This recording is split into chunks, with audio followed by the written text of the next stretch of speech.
Hi there, and welcome back to YouTube Remastered with Nemesis. Or Nemesis Andrea, since I'm talking about the book. Kicking off or continuing our Character Week remastered versions, we're gonna move on to the other characters from the series. Namely today, Delora and Afra. Two very different characters at the beginning.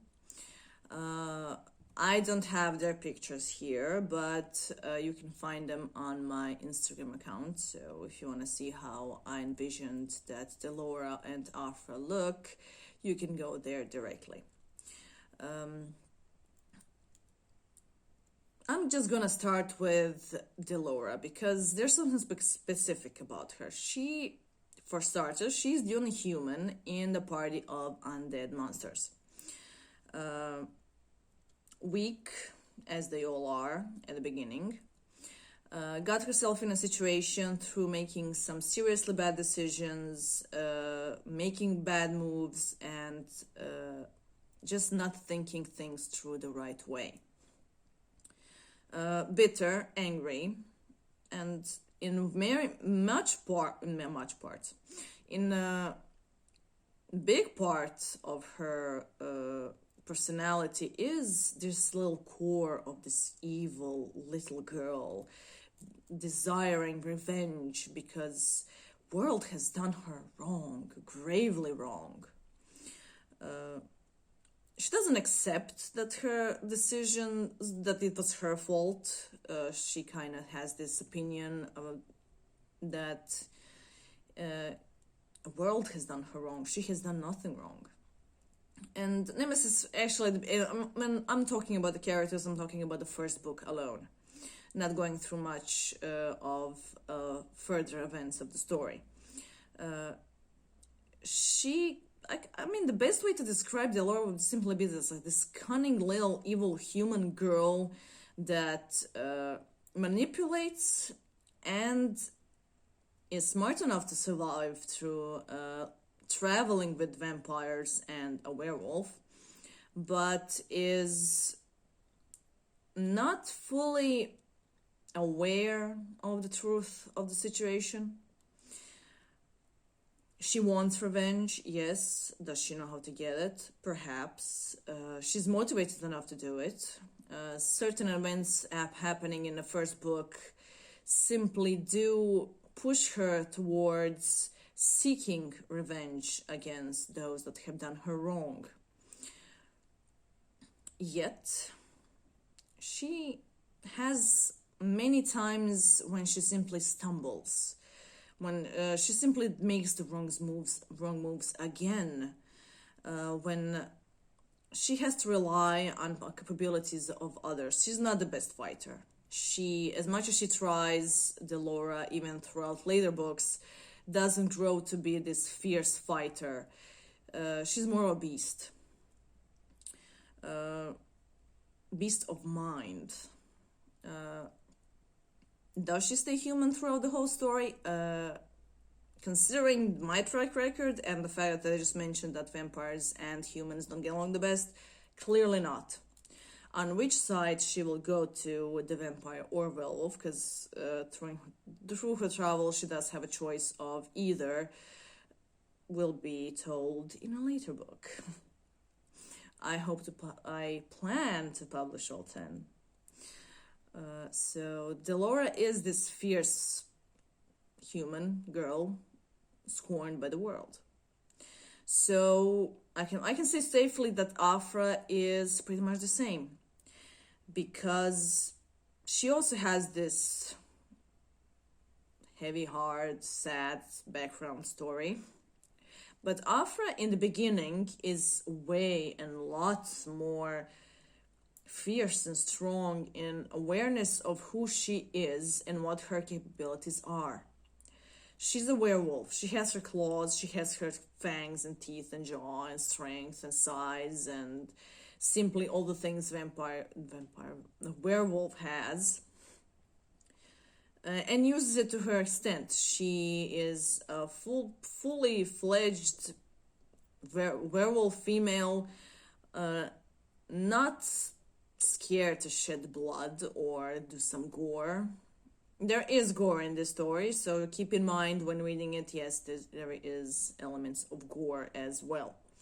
Simply because, well, you can't write a story about vampires and werewolves and not have gore in it. It's simply an essential part of it. I can say that she's the only friend, and I use that term really loosely when talking about my characters, simply because in the first book, no one is a friend, no one is an ally, no one is there simply because they truly believe that something can happen. They're simply there because they want to see what's going to happen. They're adventurous. They're all adventurous. And one of the key traits of Afra is her constant thinking of new things, new adventures. She wants to see new worlds, new places, learn new things. So in Afra, you can find my adventurous spirit best described. I'm not sure how much I can go into this, actually, because if I start going... I'm already working in book 2, so things happening in book 2 are starting to mess with things that are happening in book 1. So I have to keep this to kind of a first book, but with few elements of the second one, or the third one, or the 9th one, or the 10th one. Afra is only one, other than perhaps Damien, but I think Afra, in regards to the first book, is the only one that stands up fiercely to Nemesis when they disagree. And disagreement between Afra and Delora they do have their differences, yeah. She does not get along with Delora as well. She doesn't like her whining. She doesn't like her weakness because she sees in her that she can be more. She simply doesn't understand why she's not acting on it. And she's the one that pushes Delora into seeking more, finding her own strength. So she's also a mentor. Nemesis is the main mentor. She's the head of the bunch, but Afra is her lieutenant in that matter because she, next to Nemesis, pushes Afra along because Nemesis does not bother with helping Delora fight her own demons. She wasn't raised that way. In much of conversations Nemesis has with Delora in the first book is her claiming that she's never going to amount to anything, that she's not going to get anywhere, and that is simply not true. In terms of where not just Nemesis, but Delora got in, book number 6 or 7, the difference is astounding. She grew to be so strong and standing in her own right, even though her fighting skills have not improved. She never learned to use the sword properly. She can use it, but essentially needs others for help because simply that's not her forte. On the other hand, Delora's biggest strength is the fact that she knows the world. She has knowledge of the places they go to. She has knowledge of the religion, of certain cultural changes. She has knowledge every other member of the party lacks. That's her superpower. And I like to use that term, superpower, even though this is not a story about heroes. I mean, not heroes in general sense of good heroes as we can perhaps see in general Marvel type heroes. They're not all good heroes. In terms of their own minds, there are heroes. In terms of humans, there are monsters. And none other worse monster than the ravaging beast Afra is.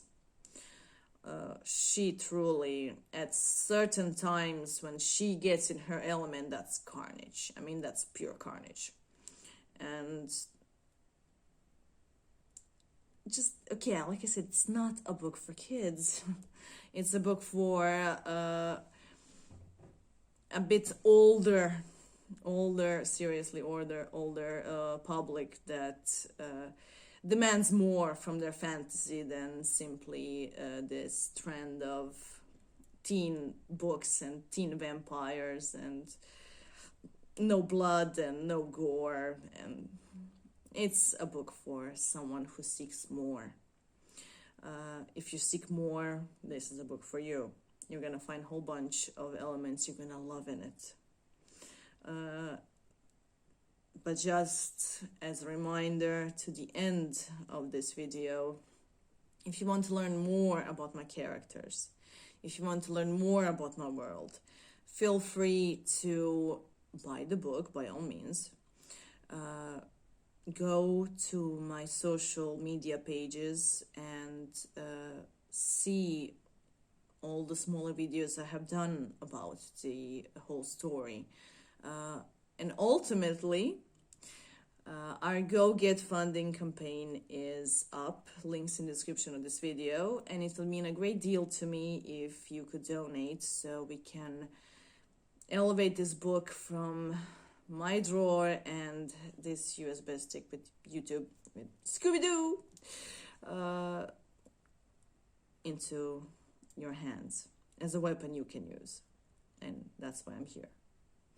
So I'm just gonna keep it at this, and I will see you here soon, guys. Andrea out.